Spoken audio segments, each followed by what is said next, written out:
എങ്ങനെയുണ്ട് ഓടല്ലേ സിനിമ എങ്ങനെയുണ്ട് പടം എങ്ങനെയുണ്ട് പടം കരഞ്ഞോണ്ട് പോയി ആവറേജ്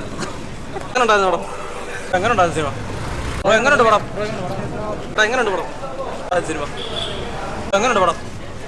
എങ്ങനെയുണ്ടായിരുന്നു എങ്ങനെയുണ്ട് എങ്ങനെയുണ്ട് എങ്ങനെയുണ്ട് എങ്ങനെയുണ്ട് എങ്ങനെയുണ്ട് എങ്ങനെയുണ്ട് നത്തിങ് ശങ്കർ കരിരണ്ട് എങ്ങനെയുണ്ട് പടം പടത്തിലൊന്നുമില്ല ബേസ് പണ്ടോട്ടെ കാണുന്ന കഥ തന്നെ ഒരു മാറ്റവും ചുമ്മാ പൈസ വീണ്ടും തേച്ചു പറ്റില്ല അത്ര ഒന്നുമില്ല മേക്കിംഗ് മാത്രം കൊള്ളാം വേറെ ഒന്നുമില്ല പടത്തില് സ്റ്റോറിയൊക്കെ ക്ലീശയാണ് ഇന്ത്യൻ വെച്ച് നോക്കുമ്പോൾ കുറച്ചും കൂടെ ബെറ്റർ ആണ് എന്നാലും വലിയ ഇതില്ല സ്റ്റോറി പ്രഡിക്റ്റബിൾ ആണ് വലിയ ഇതൊന്നുമില്ല അല്ല ഇത് പക്ഷേ CM ആകുന്നു ഇതൊക്കെ തന്നെ നോർമലി ക്ലീശ സാധനം മേക്കിംഗ് കൊള്ളാം മേക്കിംഗ് നൈസ് ആയിട്ടുണ്ട് അതിൻ്റെ അകത്ത് വിഷ്വൽ നൈസ് ആയിട്ടുണ്ട് 75 കോടിയുടെ ഒരു പാട്ട് എടുത്തിട്ടുണ്ട് അത് കുഴപ്പമില്ല എന്ന് പറയാം വേറെ അങ്ങനെ ഒന്നുമില്ല പടത്തിനകത്ത് പടം ജസ്റ്റ് ചുമ്മാ ഇരുന്ന് കാണാൻ വേണ്ടി കാണാം അല്ലാതെ ഒന്നുമില്ല പടത്തിൽ ആളുകൾ പറക്കണ്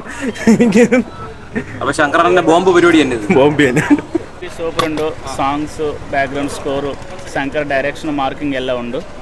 ಅದು one man show Ram Charan ശങ്കറിന്റെ എല്ലാ പടവും മിസ് ചെയ്ത് പകുതി മുതലൻ സിനിമ തന്നെ ഫുള്ള് ശിവാജി കുറച്ച് മുതൽവനാണ് കൂടുതലായിട്ടുള്ളത് ആ സെയിം സിനിമ തന്നെ കുറച്ച് വ്യത്യാസം അത്ര ബോംബ് തന്നെ ഇന്ത്യൻ 2 പോലെയല്ല ഈ പടം ഒരു ആവറേജ് ഉണ്ട് പക്ഷേ ശങ്കറിന്റെ ആ പഴയ ആ ഒരേ സ്റ്റൈല് പുതിയതായിട്ട് ഒന്നുമില്ല ആ പഴയ സ്റ്റൈല് മാത്രമേ ഉള്ളൂ കുഴപ്പമില്ല കൊള്ളാം ശങ്കറിൻ്റെ സിനിമ നോർമലായിട്ടുള്ള എല്ലാ സിനിമയും പോലെ തന്നെ പക്ഷേ ഇന്ത്യൻ 2-നെക്കാട്ടി കൊള്ളാം അങ്ങനെയൊന്നുമില്ല നോർമലായിട്ടാണ് പക്ഷേ സിനിമ കൊള്ളാം കണ്ടുകൊണ്ടിരിക്കാം ബോറിംഗ് ഒന്നുമില്ല ബേക്കെന്ന് അങ്ങനെയൊന്നും പറയാൻ പറ്റില്ല പക്ഷേ കൊള്ളാം സിനിമ കൊള്ളാം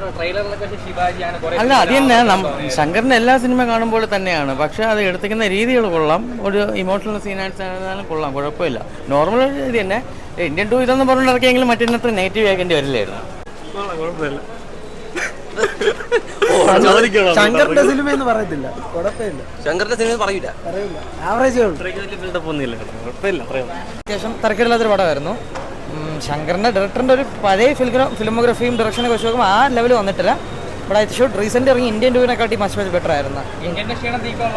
അത്യാവശ്യം കുഴപ്പമില്ല ഐ മീൻ ഞാൻ പറയില്ല ശങ്കർ ഡയറക്ടർ നിനക്കാൾ എന്നിട്ട് ചെയ്യാൻ പറ്റും but than compare to Indian 2 is better ആയിട്ടുണ്ട് എനിക്ക് തോന്നുന്നു ഇന്ത്യൻ 2 മോശമായത് തന്നെ ഈ പടമൊക്കെ എടുത്തുകൊണ്ടായിരിക്കും പുള്ളി എനിക്ക് തോന്നുന്നു ഗെയിം ചേഞ്ചർ ആയിരിക്കും മൊത്തത്തിൽ ചെയ്തുകൊണ്ടിരുന്നത് അതിനിടയ്ക്ക് ഇന്ത്യൻ 2 തട്ടിക്കൂട്ടി ചെയ്തതായിരിക്കും ഇന്ത്യൻ 3 ബെറ്റർ ആവുമെന്ന് വിചാരിക്കുന്നത് ഇന്ത്യൻ 2 ലാസ്റ്റ് തട്ടിക്കൂട്ടി എടുത്തത് പക്ഷേ കുഴപ്പമില്ല കണ്ടോണ്ടിരിക്കാം നോർമൽ മൂവിയാണ് കുഴപ്പമില്ല അത്രേ പറയാൻ പറ്റും ശങ്കറിന്റെ സാധാ ഒരു മൂവി പോലെ തന്നെയാണ് അത്രയൊന്നും ഇല്ല വെറുതെ ഒരു നമ്മുടെ ഇന്ത്യൻ 2-ന്റെ ക്ഷീണമൊക്കെ മാറും ഇത് കാണാം ഇന്ത്യൻ 2 പോലെ തന്നെയാണ് വേറെ അത്രേ ഉള്ളൂ അപ്പൊ നല്ല ക്ഷീണിക്കും അത്രേ ഉള്ളൂ ഇഷ്ടപ്പെട്ട് ഞാൻ വന്ന് കണ്ട് ഇഷ്ടപ്പെട്ടു അത്രേ ഉള്ളൂ എങ്ങനെയുണ്ട് രാം ചരണൊക്കെ രാം ചരൺ കൊള്ളായിരുന്നു നല്ല രസമുണ്ടായിരുന്നു കാണാൻ എപ്പോഴും പോലെ നല്ല എനിക്ക് ഇഷ്ടപ്പെട്ടു എപ്പോഴും എനിക്ക് എല്ലാ പടവും ഇഷ്ടപ്പെടാറുണ്ട് സാധാരണ ഇതുപോലെ ഇഷ്ടപ്പെട്ടു എനിക്ക് വേറൊന്നും പറയാനൊന്നുമില്ല എങ്ങനെയുണ്ട് പടം സാധാ ശങ്കറിന്റെ പടം ഒരു കറപ്ഷൻ വരുന്നു അതിന്റെ ഒരു വരുന്നു അത്രയൊക്കെ ഉള്ളൂ സ്ഥിരമുള്ള സാധനം തന്നെ ഫസ്റ്റ് ഹാഫ് കുഴപ്പമില്ല സെക്കൻഡ് ഹാഫ് ഭയങ്കര ലാഗ് എന്താണ് ഇഷ്ടപ്പെട്ടത് ഇപ്പൊ ഇറങ്ങിയവരെല്ലാം നെഗറ്റീവാണ് പറഞ്ഞിട്ട് എന്ന് വെച്ചാൽ ആവശ്യമില്ലാതെ കുറെ ചുമ്മാ കുറെ പാട്ട് സീക്വൻസും ഡാൻസ് സീക്വൻസും ചുമ്മാ ആവശ്യമില്ലാതെ കുറെ ഉണ്ട് പിന്നെ കണ്ടോണ്ടിരിക്കാം ഫസ്റ്റ് ഹാഫ് കുഴപ്പമില്ല നമ്മുടെ ഇന്ത്യൻ 2-ന്റെ ക്ഷീണം മാറും അതാ കാണുന്നത് നമ്മൾ ക്ഷീണിക്കും സെക്കൻഡ് ഹാഫ് ആകുമ്പോഴത്തേക്ക് ജസ്റ്റ് ഒരു ടിപ്പിക്കൽ ഒരു തെലുങ്ക് മൂവി പോലെ ജസ്റ്റ് ചുമ്മാ കണ്ണിൽ തോന്നുന്ന അടി ചെയ്തു അടിക്കുമ്പോൾ പറക്കുക അതൊക്കെ ഉള്ളൂ വേറെ നല്ലതൊന്നും